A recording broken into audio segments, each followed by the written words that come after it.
At heto na nga mga kababayan, nako, Attorney Larry Gadon sumabog na. Salvador Panelo mga kapatid, durog. Kasi nga mga kababayan, itong si Salvador Panelo mga kapatid, nagpakalat na naman ng fake news. Sabi ni Salvador Panelo, kaya daw pinapa-impeach itong si BP Inday Sara Duterte is para daw mapigilan yung kanyang pagtakbo sa 2028 national elections. Kasi nga mga kapatid, liyamado na daw kasi si BP Inday. Malaking banta daw kasi si BP Inday mga kababayan sa susunod na manok ng administrasyon. Ngayon, dinibunk ito ni Attorney Larry Gadon at talagang masasabi ko dito mga kapatid, durog na durog dito, hindi lang si Panelo, pati na ang mga Duterte. Pero bago tayo magpatuloy mga kababayan, huwag kalimutang mag-subscribe at pakilike ang ating video para i-share pa ni YouTube sa iba pang hindi pa nakakapanood. Bubulol pa ako. Attorney Larry Gadon, pasok! Nakakatawa ang sinasabi ni Attorney Sal Panelo na kaya daw ini-impeach si Sara ay dahil para mapigilan ang pagtakbo nito sa 2028. Nako, napaka lakas naman ng kanilang ilusyon. Walang boto ang mga Duterte at the most 5 million. Si Sal Panelo nga, kasama niya sa mga billboards, mga higanting billboard, mga poster, mga advertisement sa radyo at sa TV. At sinasabi na Sal Panelo, panalo. Pero anong boto nakuha niya? Talo. Nandiyan siya sa kulelat na mga nasa top 30. Wala siya doon sa top 20. Makikita mo doon na walang boto ang Duterte.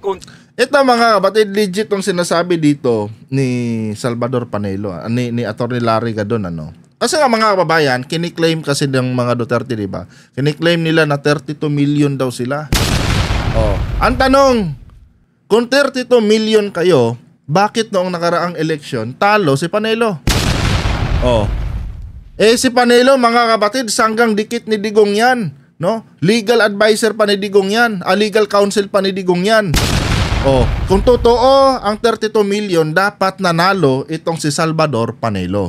Kanya nga lang mga kapatid, dahil talo si Salvador Panelo, isa lang pong patunayan mga kababayan, na wala po talagang 32 million na DDS. Di ba? Ganon lang kasimple intindihin yun mga kapatid. Alangan naman hindi nyo iboto yan si Panelo. Alam nyo namang sanggang dikit ni Digong yan Yan po ang tagapagtanggol ni former President Duterte tapos hindi nyo iboboto. Di ba? Kanya nga lang, di ba? May bumoto naman kay Panelo. Hindi nga lang 32 million. Kasi nga, wala naman talagang 32 million na Duterte diehard supporters. Tuloy! Kunti lang. Kaya lang nanalo si former President Rodrigo Duterte noong 2016 ay dahil sinuportahan siya ng mga Marcos loyalists. Legit dahil no choice. Alang-alang iboto si Mar Rojas o kaya si Binay na parehong dilaw.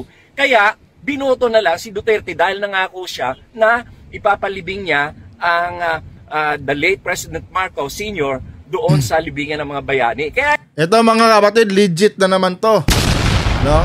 Kasi nga mga kababayan, noong 2016, ginamit lang naman talaga ni former President Duterte itong mga Marcos mga kapatid para makuha niya ang loob ng mga taga Norte. Hindi po kilala mga kababayan si Duterte sa Norte mga kapatid. So ang ginawa ni Digong, inanunsyo niya sa publiko na pag ako nanalo, pag ako po ay nanalo bilang presidente ninyo, ipapalibing ko si Marcos Sr. sa libingan ng mga bayani.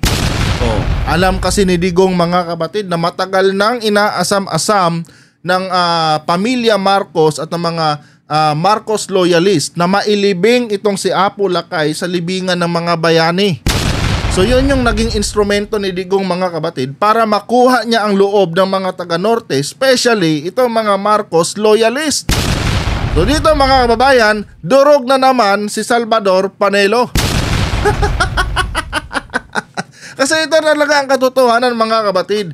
Hindi po magga-grand slam si former President Duterte noong 2016 presidential elections mga kapatid kung hindi po dahil sa suporta ng mga taga-Norte.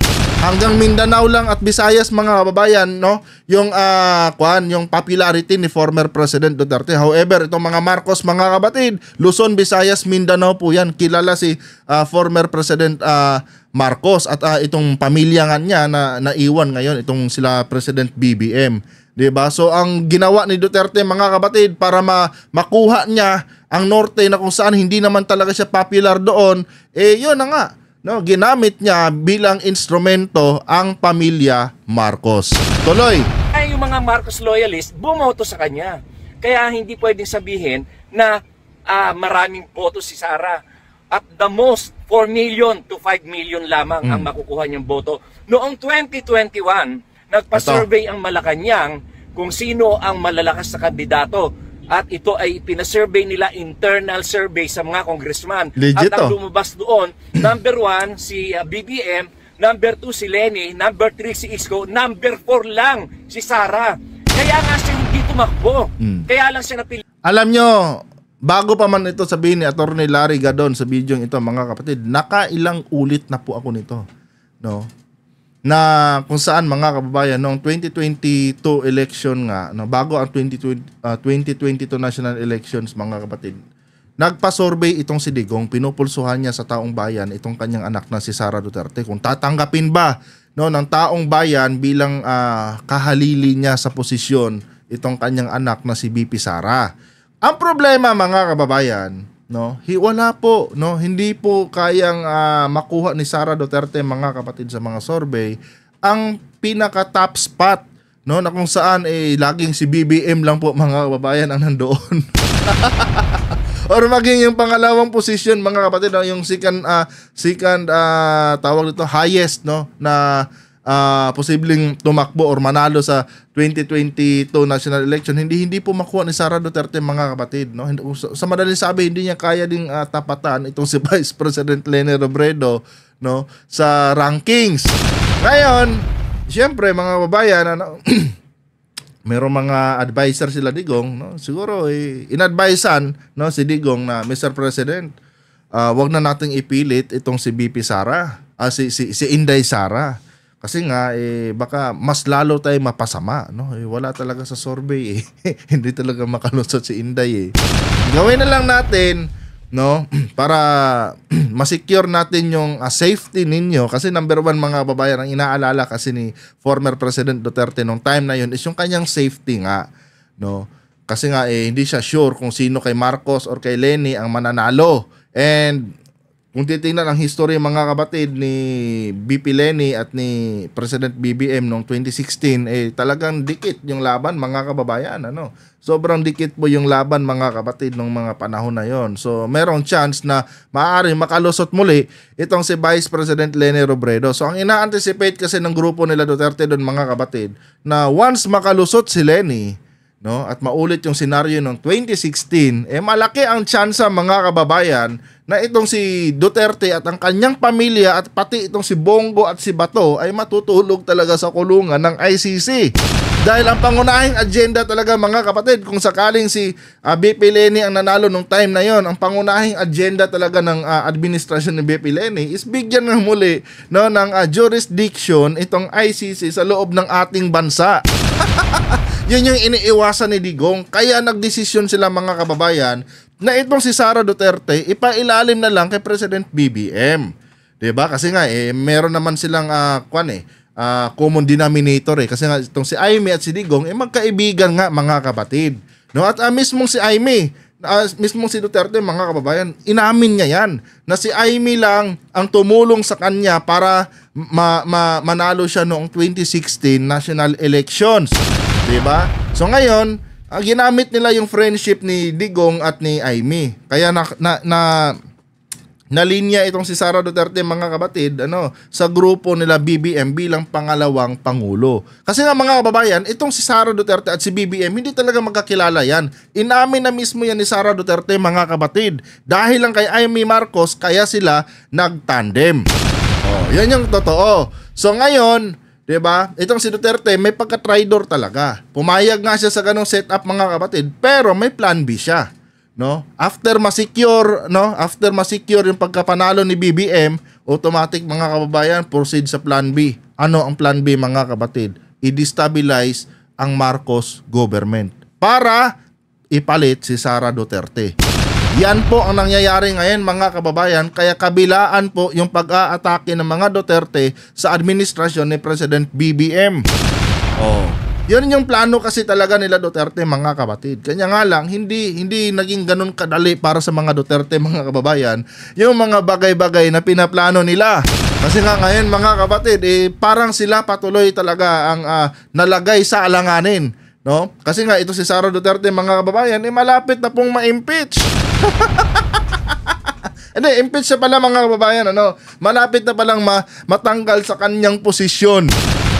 So ngayon, mga kapatid, gumagawa na naman sila ng panibagong drama na kesyo ganito, kaya daw pinapa-impeach si BP Inday, di ba? Kasi natatakot sila dahil si BP Inday liyamado na sa 2028 national elections at malaking banta daw si BP Inday sa susunod na manok ng administrasyon. Pero dito, mga kababayan, legit. Di ba? Legit na debunk ni Atty. Larry Gadon, mga kapatid. Paano mo nga ba masasabi yan? No, na liyamado na or hinaharang ng administrasyon itong kandidatura ni BP Inday sa 2028 national elections. Wala naman talaga kayong maraming boto. Dahil lang sa collaboration nyo sa mga Marcos, kaya kayo nagkaroon ng maraming boto. Yun yung dinidebunk dito, mga kapatid, ni Atty. Larry Gadon na kung saan, mga kababayan, pag hindi pa naintindihan ito ni Salvador Panelo, malaking tanga na po talaga siya. Tuloy! Litang tumakbo na Vice President dahil kung kay BBM ay siya ay mananalo. Pero walang boto ang Duterte at the most 5 million ang makukuha nila. Kaya hindi dahilan niyang eleksyon sa 2028 para i-impeach si Sara dahil hindi naman siya mananalo. Yun yung mga maisog rally nila. Yung mga maisog rally, wala pang 300 ang nagpupunta at ang karamihan pa doon ay mga paid vloggers at yung mga tauhan nila. Kaya hindi mo masasabi na meron silang mga tao na mga butante na milyon para sapat na makapagboto o makapagluklok ng isang presidente. Napakalayo. Legit naman, mga babayan. Totoo naman sinabi dito ni Atty. Larry Gadon. No? Ito, wala talagang fake news. On point lahat, mga kabatid. Diba? Unang-una, hindi naman totoo yung 32 million ninyo. Kasi nga, kung ibabase natin, dito kay Salvador Panelo, kung totoo yung 32 million ninyo, bakit hindi nyo binoto itong legal counsel ni former President Duterte? Ayaw nyo dyan? Yan nga yung nagtatanggol ngayon kay Digong, di ba? Saan ang 32 million noong eleksyon? Bakit walang bumoto kay Salvador Panelo? Pangalawa, mga kapatid, tama. Ginamit lang ng mga Duterte ang mga Marcos para sa kanilang pansariling interes. Unang-una, ginamit ni Digong ang pamilya Marcos para makuha niya ang loob ng mga taga-Norte noong siya po ay tumakbo bilang presidente ng Pilipinas. Pangalawa, mga kapatid, ginamit na naman ng mga Duterte ang mga Marcos para mag-safekeep itong si former President Duterte mula sa kamay ng ICC. Ngayon, di ba? Gagamitin na naman nila ang mga Marcos para bumango yung kanilang mga pangalan. Hindi ako Marcos loyalist talaga, mga kapatid. Hindi ako talaga Marcos loyalist. In fact, mga kababayan, marami akong gustong punain dyan. Hindi ko pa nagagawa ng content. Marami akong gustong punain sa programa ni President BBM. Unang-una sa lahat dyan, yung AKAP, mga kapatid. Isa yan. Later on siguro gagawa tayo ng content dyan patungkol sa AKAP. Kasi ako mismo, nakikitaan ko yan, mga kapatid, ng malaking corruption yung nasabing AKAP. Kaya nga lang sa argumento dito, mga kababayan, ni Panelo na dinibunk ni Atty. Larry Gadon, dito natin nakita, mga kapatid, na totoo naman. Ginagamit lang ng mga Duterte itong mga Marcos dahil wala naman talaga silang butante. 'Di ba? Kung meron man, taga Mindanao lang. Pero sabihin mo Visayas at Luzon, wala, hindi sila ganun ka-popular dito, mga kapatid, nung time na nagsisimula pa lang ang mga Duterte sa national position.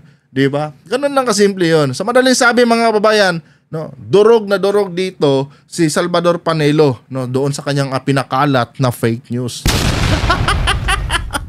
Hanggang dito na lang mga kapatid. Kung nagustuhan niyo po ang ating content ngayon, huwag kalimutang mag-subscribe at pakilike ang ating video para i-share pa ni YouTube sa iba pang hindi pa nakakapanood. Hanggang dito na lang. Adios.